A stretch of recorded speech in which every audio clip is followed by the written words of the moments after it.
They're actually using this equinox to stage a end of world scenario. The word equinox in a nutshell, it can be broken down into two parts, equi and nox. Equi means equal, nox means night. So equinox means equal nights. Today is September 18, 2017. Well, that's what day it is on a Gregorian calendar. But septos means 7. This month symbolizes the end of the macro week, ending on septos. 7 symbolically means completion. It means to see even. 7. When you say something is severe, it's important. When you say something is severed, it's done for. It's beheaded. And this is the end of the great year. This event happens every 7,000 years. Its completion is marked by the constellation of Hydra, which is the great dragon, being killed by Leo, which is Jesus or the Lion of Judah. And the end of this event is marked by Hydra being beheaded from the neck. This story will play out this way in the constellations, as well as in the mythological books and the texts. The dragon is beheaded from the neck.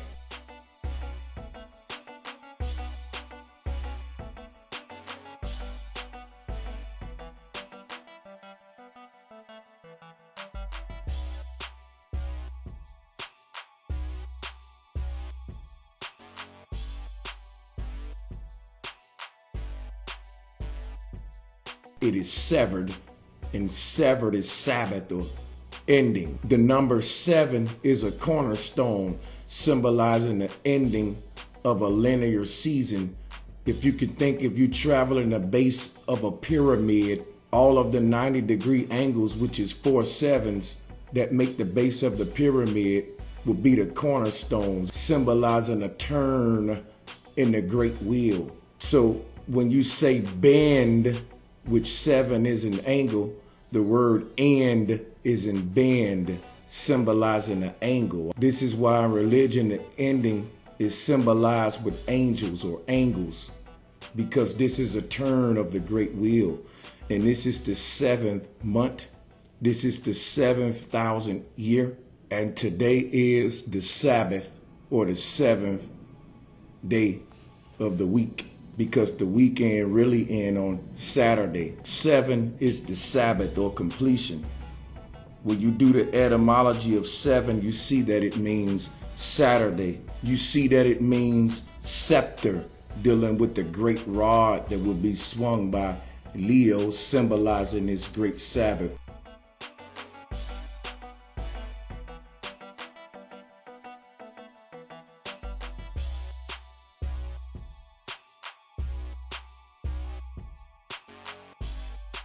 So if you think about it, we're in the 7th month on the 7th day, and this is the 7,000th year, and this is where you get your lucky 7s. So we're in a time of renewal, and that time of renewal is symbolic of the coming of Christ and the death of resurrection of Christ, which is a 3-day period, because 10 is the binary code symbolizing the end of that cycle, or the end of where time renews itself and starts again. So when you count 3 units from 7, you get 10. So this is why after the Sabbath, there's 3 days before time starts again, or before the Christ is resurrected. So this is known as the darker half, or the witch's new year. This is the time where there is no time, and the clock is being reset. The last time this happened was 7,000 years ago, when they manipulated time. So this time we're going back to the right time, and this is also symbolizing the end of the Gregorian calendar. So on a celestial scale, the great serpent will be slain, and as above, so below. On a social scale, this marks the end of the New World Order, or the beginning of the phase where the beast will take his last battle before his system collapses. So this is why we're getting all the weather and all of the record-breaking things, because this is known as the Feast of Trumpets, and they got Donald Trump in office. Donald Trump can translate to dawn of the trumpet. Under him, we've had the record-breaking cataclysms that we read about in Revelation. So the trumpets went off, but you guys was just expecting to hear some loud speaker from heaven. But when you think about it, Trump is the loudest president we ever had in American history. He's the most outspoken. And under him, this event is happening. And also we've had the record-breaking revelation type doomsday events. Not because the true creator is attacking us, but because they're trying to bring to life the prophecy. For the past 7,000 years, they've been perfecting the technology that would allow them to play God and bring their mythology to life. Geoengineering and etc. So all of the blue beam talks and all of that has been leading up to this. So it's interesting to see what's going to happen over the next 7 years, because this is the tribulation period, or the Trinitarian period, the age where the goddess will be restored. But the beast is not going to let his system go so easily. So it'll be interesting to see what happened from here. If you look at a Jewish menorah, it's 7 points. And it pretty much breaks down what's going to happen on September the 23rd. What's going to happen for you Kemetic people? Not only is the pyramids at Giza going to be aligned up with this planetary event, but the pyramids in Mexico and also the temple of Nadra in the Maltese temples of Nadra. This actually proves flat earth. So the equinox is the date some astronomical alignments in Ireland mark as being auspicious. Not many, mind you, but some, like the Cairn on Loughcrew or the 2 passages of Koth. So a sort of super alignment with quadruple significance. You hear that? A super alignment with quadruple significance. From the days of September 20th to the September 23rd, a 3-day period, which is symbolic.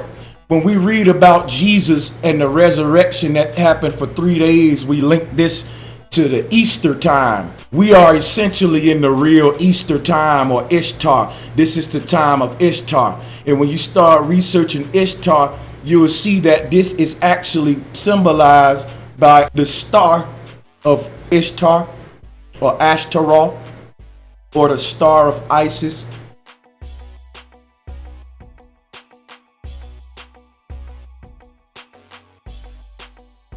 It's called Mabon. A lot of cultures around the world understand that from September 20th to September 24th is the most spiritual time of the year, and that September itself is 7, means 7, and that this 7 is very spiritual when we deal with creation, because what's going to happen during this time is what they call renewal or recreation. The Egyptians said that Osiris is being resurrected. Osiris' resurrection would be Jesus. Jesus is a personification of Leo the Lion of Judah, which is going to be in the center of this alignment with the virgin below him.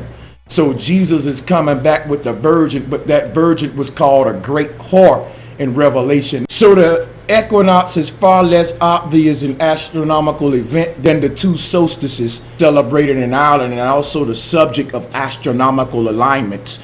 It is like the equinox, which occurs in between a winter solstice and a summer solstice, and vice versa, twice a year. However, it is just one event, and the spring and autumn equinox happens at different dates, but are for all intents and purposes identical events. The whole significance of the spring equinox and how it's related to Easter, which is Ishtar, is this whole mythological scenario playing out right now on a celestial scale. So if you look at a lot of the moon goddesses, they are portrayed as an anchor, because this alignment is one of the most significant alignments in our lifetime. The ancestors said this was the most revered planetary event, and they're not even publishing it, and they're also publishing it as something to be scared of. They're going to use this alignment to wreak havoc on the inhabitants and try to make the book of Revelation come to life.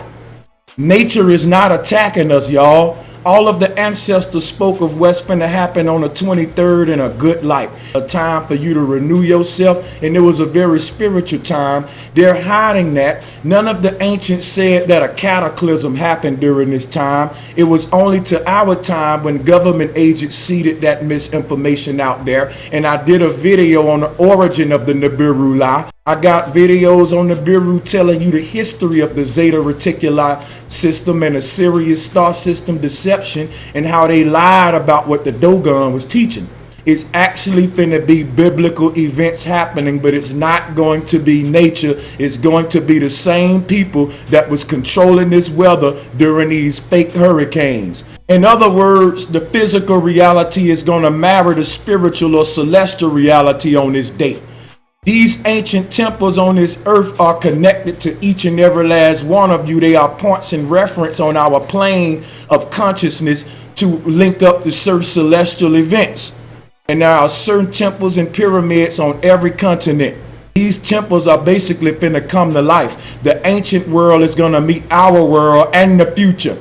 All dimensions is gonna mesh together. A portal is gonna be opening during this time. They threw us off like the eclipse was what it was, but the eclipse was the signification. The eclipse was the alarm when John the Baptist prepared the way for the Christ. The eclipse is synonymous of the John the Baptist. When you go in the water and come out, it's a blink. Just like an eclipse is going in and coming out. The water will be equivalent to the darkness, and the sun is being baptized by that darkness.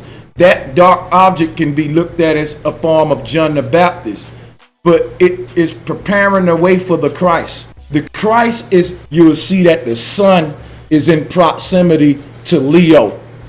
So when we talk about the Christ, and if you think about this whole event taking place with 3 days, all right, and it's centered around the Christ, those pyramids are not just aligned with Orion's belt, but they are aligned at the center of this celestial event. Meaning it's not just about Orion. It's the entire alignment from the dragon's head to his tail. Remember that the book of Revelation is the last book because a new book is written after this. This event is so significant for all the reasons I explained previously, but not only that, but that it's sandwiched in between two eclipses. So this is the most centered event in the heavens, and it only happened again 7,000 years from the 23rd. It was signified by a solar eclipse, and after it will be a lunar eclipse. And remember, the planetary alignment has the moon at the foot of Virgo. So the moon is playing a key role as the benedict in this Trinitarian event that's really a collection of 3 events with the greater event in the center. We have reached the end of the Gregorian calendar. This is kind of like what they was trying to tell you for Y2K when they said we was running out of time and they couldn't reset the clocks. Their leap year deception is over, y'all.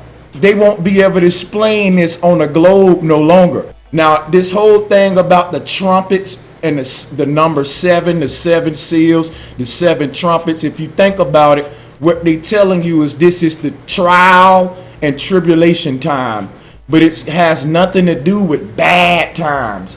The only reason it's gonna be bad times is because the people who manipulate nature is creating these cataclysms. It's not nothing nature's doing. So yes, in that sense, it's gonna be a tribulation, a trial. But if you look at the root word of tribulation and trial, it's TRI, which is Trinity or 3. Remember, 3 is the number of the Trinity or the goddess. It's how many units is needed to make the pyramid or the sacred womb of the female vulva or delta. And that's exactly how many pyramids is at Giza and how many is at the site in Mexico and others, because it's a Trinitarian event. There's 3 ways you can perceive reality: first person, second person, and third person. The Trinitarian aspect is what happened when you lucid dream. That's why it's called lucid dream, because this is Luciferian energy, which is female energy. Remember, Lucifer is the goddess. The alphabets L, O, and V and E are very symbolic, and they also what we use to spell love with. The rapper Drake, he tell you about ovo, and what they're telling you is ovaries.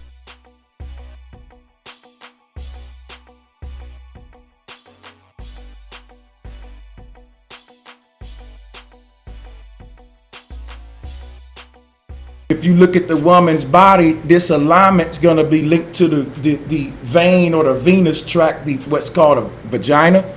And as it goes up the shaft of the vagina, it's a crossroad when you reach the uterus. This is what the ankh is.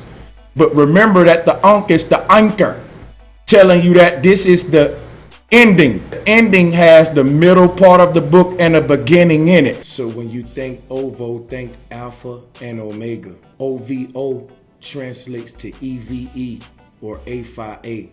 Remember the phi or the pi is in the middle. That's the female vagina. So each of the O's are ovaries and the V is the vagina.